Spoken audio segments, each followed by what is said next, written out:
তো আব্বাসী খিলাফতের এই যুগে প্রচুর জ্ঞান চর্চা এবং প্রচুর বই পুস্তক অনুবাদ হয়। এরিস্টটল, প্লেটো, সক্রেটিসের বই পুস্তক আরবিতে অনুবাদ হয়েছে, দর্শনশাস্ত্র।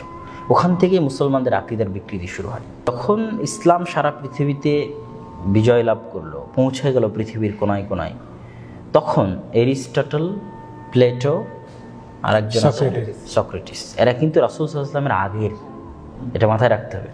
এরিস্টটল, প্লেটো, সক্রেটিস এরা মুহাম্মদ সাল্লাল্লাহু আলাইহি ওয়াসাল্লামের আগে। তাদের যে থিওরিগুলো, দার্শনিক বলা হয় তাদের, দর্শন শাস্ত্র, যখন বিশেষ করে আব্বাসী খেলাফতের সময়, উমাইয়া খেলাফতের সময় ছিল শুধু যুদ্ধ আর যুদ্ধ, এবং উমাইয়া খলিফারা যতদূর পর্যন্ত সীমানা বাড়িয়েছে তার চেয়ে বেশি খুব কমই বেড়েছে, কমেছে বরং, বেড়েছে কম।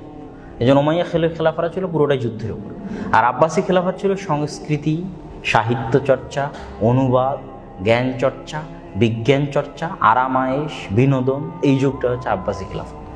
তো আব্বাসী খেলাফতের এই যুগে প্রচুর জ্ঞান চর্চা এবং প্রচুর বই পুস্তক অনুবাদ হয়। এরিস্টটল, প্লেটো, সক্রেটিসের বই পুস্তক আরবিতে অনুবাদ হয়েছে, দর্শনশাস্ত্র। ওখান থেকে মুসলমানদের আকীদার বিকৃতি শুরু হয়, নাস্তিক্যবাদের প্রচার শুরু হয়। আল্লাহ সুবহানাহু ওয়া তাআলার অস্তিত্ব নিয়ে প্রশ্ন আসে, আল্লাহ সুবহানাহু ওয়া তাআলার অস্তিত্ব রিলেটেড যে আয়াত এবং হাদিসগুলো আসছে সেগুলো নিয়ে প্রশ্ন উত্থাপিত হয় ভয়ঙ্করভাবে। কেননা এরকম থিওরি আছে যেটা আমরা আরবিতে পড়েছি, আমি জানি না এই থিওরিগুলো বাংলা দর্শন শাস্ত্রে আছে কিনা, কেননা মিলিয়ে পড়ার আমার সুযোগ হয় না। আমি এটা দেওবন্দে পড়েছি। ফালসাফাটা হচ্ছে দর্শন শাস্ত্রের আরবি নাম। তো ফালসাফার মধ্যে তারা বলতেছে যে কুল্লু শাই মুতাগায়্যির, প্রত্যেক জিনিস পরিবর্তনশীল, আর প্রত্যেক পরিবর্তনশীলই ধ্বংস হয় একদিন। আছে বাংলাতে তো আরবিতে, তো ওই জায়গায় দুইটা ওয়ার্ড ইউজ হয় আরবিতে, আমি জানি না এটার বাংলা অনুবাদ কী হবে। একটা ওয়ার্ড ইউজ হয় জওহার, মানে আমাদের যুগে এই ধরনের আলেম আলম এখন খুব কম আছে যারা ফালসাফা পড়েছে বা মান্তিক পড়েছে, বিশেষ করে আমাদের ঘরানার আলেম আলম নাই বললেই চলে। কিন্তু হানাফিদের মধ্যে এটার এখনও চর্চা আছে, বা আজহার টাজহার বা দেওবন্দ এগুলোতে এরা পড়ে। তো সেই সুবাদে আমারও কিছু পড়া হয়েছিল। তো ওখানে দুটো ওয়ার্ড আছে, জাওহার আর আরজ। জাওহার মানে হচ্ছে যে নিজে প্রতিষ্ঠিত, যেমন এই মাউথপিসটা নিজে প্রতিষ্ঠিত, কিন্তু এই মাউথপিসের উপর যে কালার আছে, রং কোনো সময় নিজে প্রতিষ্ঠিত নয় যতক্ষণ না অন্যের উপর দেখা যায়। সাদার নিজস্ব কোনো অস্তিত্ব নয় যতক্ষণ না সাদাকে কাপড়ের উপর, মানুষের গায়ের উপর, দেওয়ালের উপর লাগানো হয়, তার আগ পর্যন্ত সাদার কোনো অস্তিত্ব নেই। ওটাকে ওরা বলে আরজ। এই দর্শনের সব পুরো দর্শনশাস্ত্র। এই দর্শনশাস্ত্রের মধ্যে একটা পয়েন্ট আছে যে যখনই আপনি বলবেন যে আল্লাহর হাত আছে, যখনই আপনি বলবেন যে আল্লাহ সুবহানাহু ওয়া তাআলার পা আছে, যখনই আপনি বলবেন আল্লাহ সুবহানাহু ওয়া তাআলার মুখমণ্ডল আছে, তখন এটা হয়ে যাবে জাওহার, এমন একটা জিনিস যেটার অস্তিত্ব আছে বাস্তবে। এগুলো একটা আরজ নয়।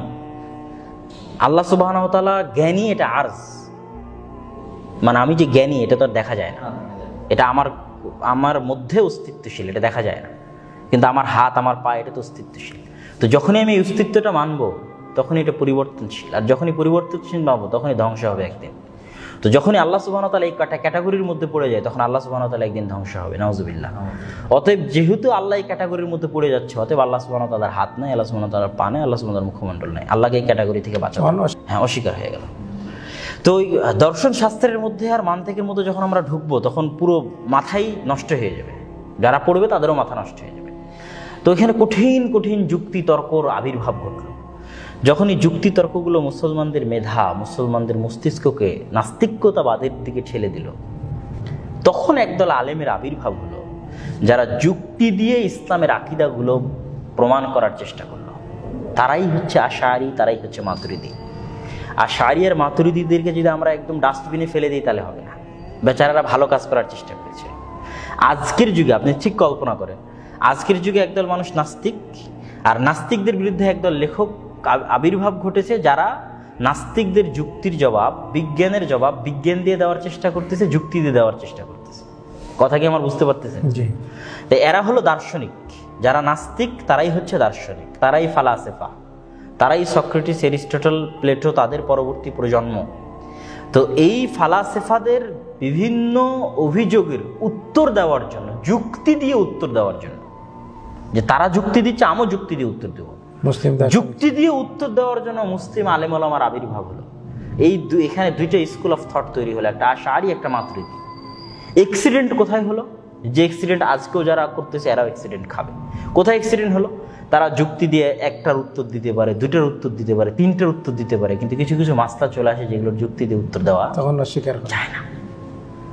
যখন তারা দেখলো যে যুক্তি দিয়ে উত্তর দেওয়া যাচ্ছে না, তখন তারা অস্বীকার না, অর্থ পরিবর্তন করে, যে আল্লাহ সুবহানাহু ওয়া তাআলার হাত, ও হাত মানে আল্লাহ সুবহানাহু ওয়া তাআলার শক্তি, তাওয়িল করা শুরু করে।